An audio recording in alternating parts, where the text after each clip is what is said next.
Dr. Marcy N. Wilder. Dr. Wilder is Senior Research Scientist at the Japan International Research Center for Agricultural Sciences and Professor in the Department of Global Agricultural Sciences, the University of Tokyo. She is an expert in crustacean biochemistry and physiology and also in inland-based indoor shrimp farming systems. She authored more than 70 scientific publications. Good afternoon, and thank you for the introduction.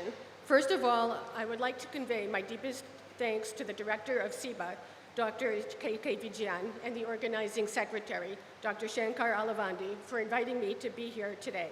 I would also like to thank Dr. C.P. Balusubramanian and Dr. Shirley Toma of CIBA for their kind support, and all of those on the organizing committee as well.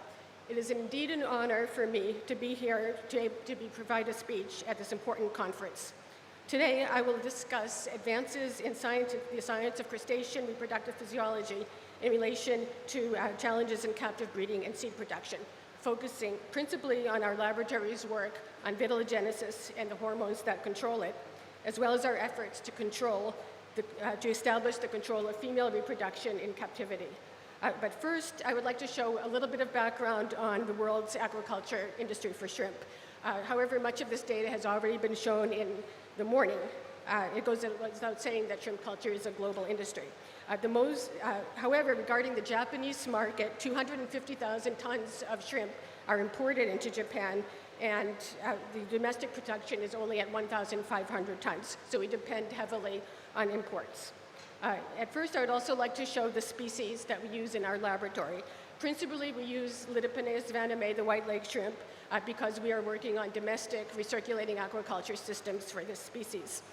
We also have used in the past the giant freshwater prawn, Macrobrachium rosenbergi, because we have worked with Vietnam's Kanto University to establish prawn rice farming techniques. But principally now we focus on vaname. We've also used the Crudima prawn, Praeneus japonicus, and the Botan prawn, which is a deep sea species, for reference material in elucidating reproductive mechanisms in decapod crustacea. First of all, I'd like to show our approach to crustacean research at JIRCAS. As everybody knows from the morning talks, shrimp culture harbors adverse environmental impact, such as the destruction of mangrove forests and pollution. The disease outbreak is a problem, and it continues to be. And thirdly, it is difficult to induce female reproduction in captivity, and I should say rather than unstable seed production, more inefficient seed production. And so our approach is to promote the use of recirculating aquaculture systems. And we are not doing this ourselves, but in our aquaculture endeavors, we use SPS brooders and seed. Regarding number 3, we aim to elucidate reproductive mechanisms, and based on that, to develop new techniques to control ovarian maturation in captivity. So our approaches are at the bottom, to develop environmentally friendly shrimp culture technology and animal-friendly seed production technology. I will just touch briefly. We have developed, to address the first problem, we have developed the indoor shrimp production system during 2004, 2009 with funding from the Japanese government in combination with these four organizations shown here. And our first commercial facility has been established in Niigata since 2007. I'm very pleased to say that my former colleague, Dr. Vidya Jayasankar of the Central Marine Fisheries Research Institute, who is here now in Chennai, was one of the collaborators on this project and is one of the inventors of the Texas technology, which uses low salinity water and high hardness water. But our goal, today's goal, which I'll talk about, is very narrow. We want to establish new seed production technology and to be able to develop a domestic seed production system to supply to this facility. So why do we need an animal-friendly seed production technology?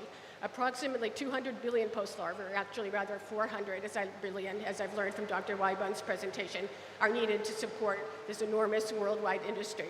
And nevertheless, to induce artificial maturation, eye stalk ablation is frequently used. And why is it used is because by conducting eye stalk ablation, ovarian maturation can be controlled under the artificial conditions of a hatchery. And it's not impossible to induce shrimp to mature in a hatchery situation. It's just less efficient. And this is the methodology, just by way of introduction.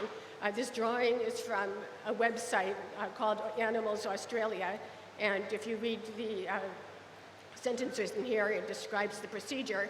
I've also not written here, but the general public views eye stalk ablation as a very cruel process, which is shocking.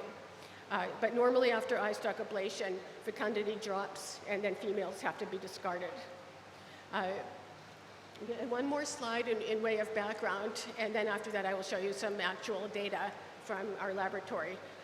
First of all, as written at the top of this chart, external factors such as water temperature, salinity, the availability of nutrition, and so forth exert influence at a tissue called the X organ sinus gland complex, which is shown at the left hand of the diagram and in a enlarged fashion. And from the X organ sinus gland, hormones, various hormones are secreted. The one we focus on is vitellogenesis inhibiting hormone, VIH, and that suppresses the synthesis of vitellogenin at the ovaries and or the hepatopancreas. And therefore, in the presence of VIH, which is produced at the eye stalks, ovarian maturation is inhibited.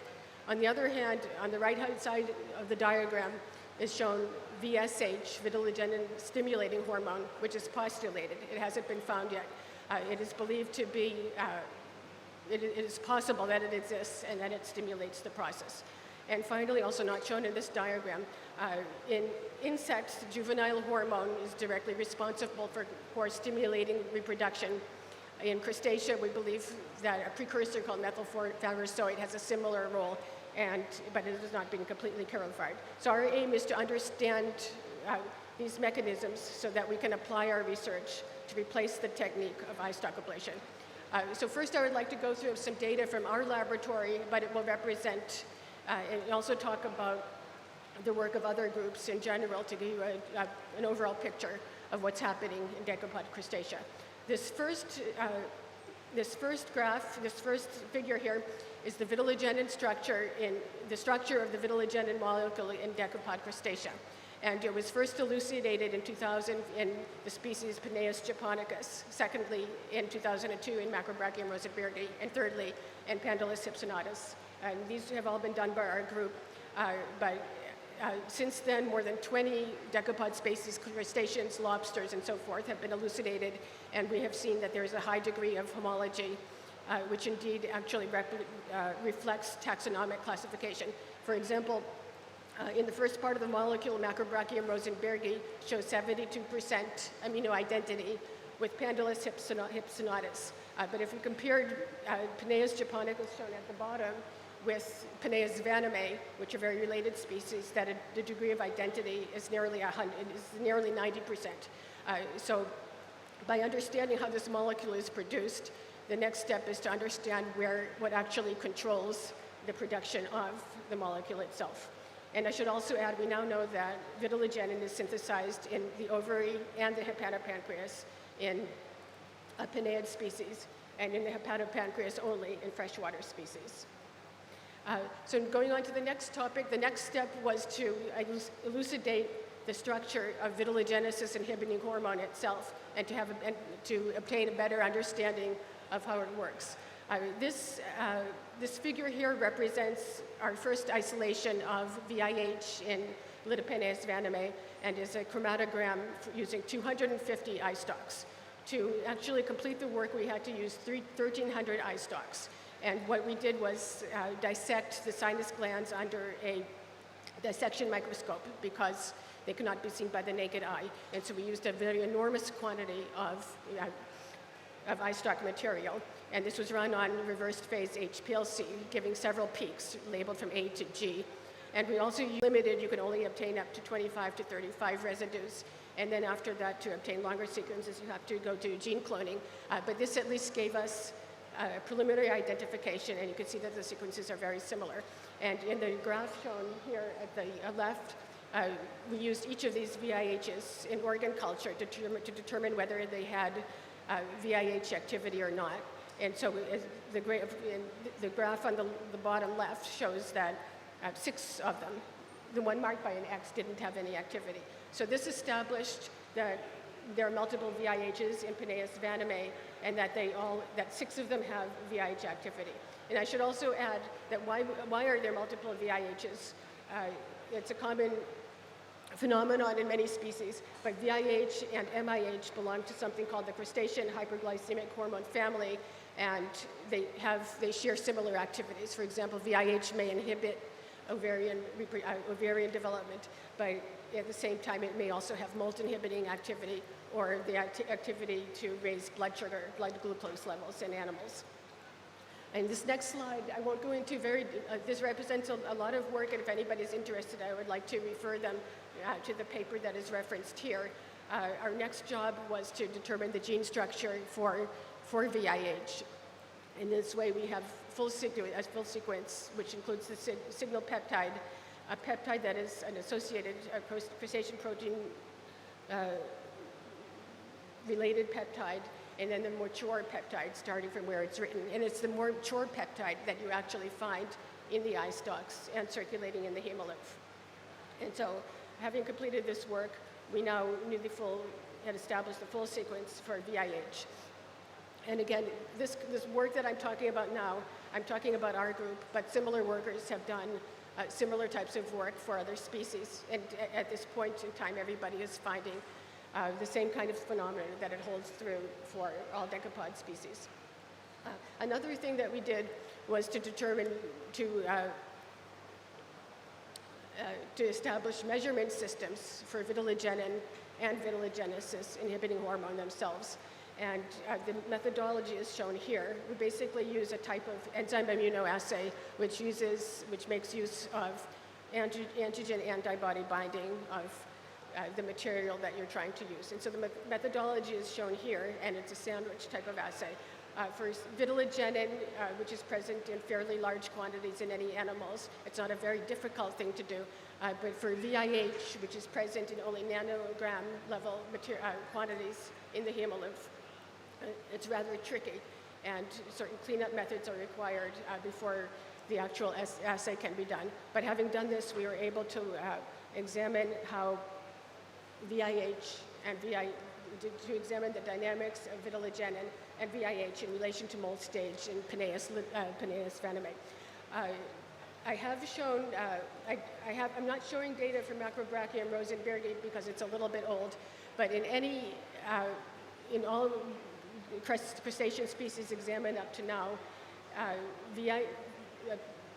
the presence of vitellogenin, a peak of vitellogenin in the hemolymph, precedes an increase in GSI, which is gonosomatic index, a measure of maturity. And this is only a schematic diagram, but this is a schematic diagram for little Penaeus vanae. It shows that all of these parameters fluctuate together. However, this is schematic, so it's not showing the exact levels. But in Lithopeus vanae, the concentrations of vitellogenin reach about 20 micrograms per milliliter, and VIH is only in the nanogram levels. So this is for our VIH, which we have labeled G, which is the most predominant VIH in the species. And so with ongoing research, coming to what we are doing now that we understand where vitellogenin is produced, we understand what its structure is, we understand how VIH is secreted from the eye stalks, and we understand how it fluctuates in the hemolymph. We want to put all of this together to develop a technology that could be used to replace eye stalk ablation. And the concept of this is given in the right-hand part of the figure, that by eliminating VIH, eye stalk removal is what has been used principally to do that up until now.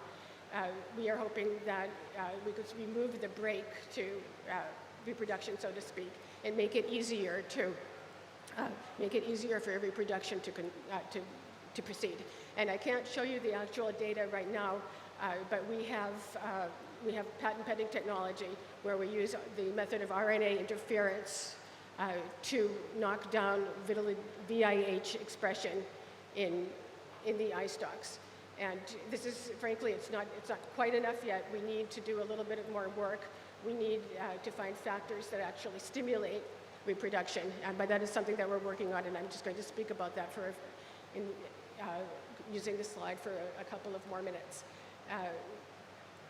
Finally, the search for maturation pruning factors. I talked about VSH, which we believe to be secreted from the brain and the eye stalk, from the brain and thoracic ganglion. But for 20 years, or more than 30 years, researchers have been working on this, but nobody has conclusively found a hormone that has this activity.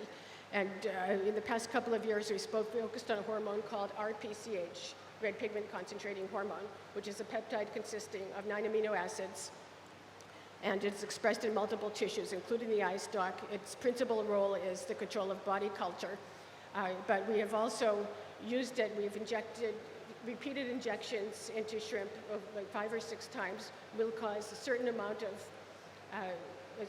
gene expression for vitellogenin over time, and it will cause the oocytes to increase in size, as shown in the figure below.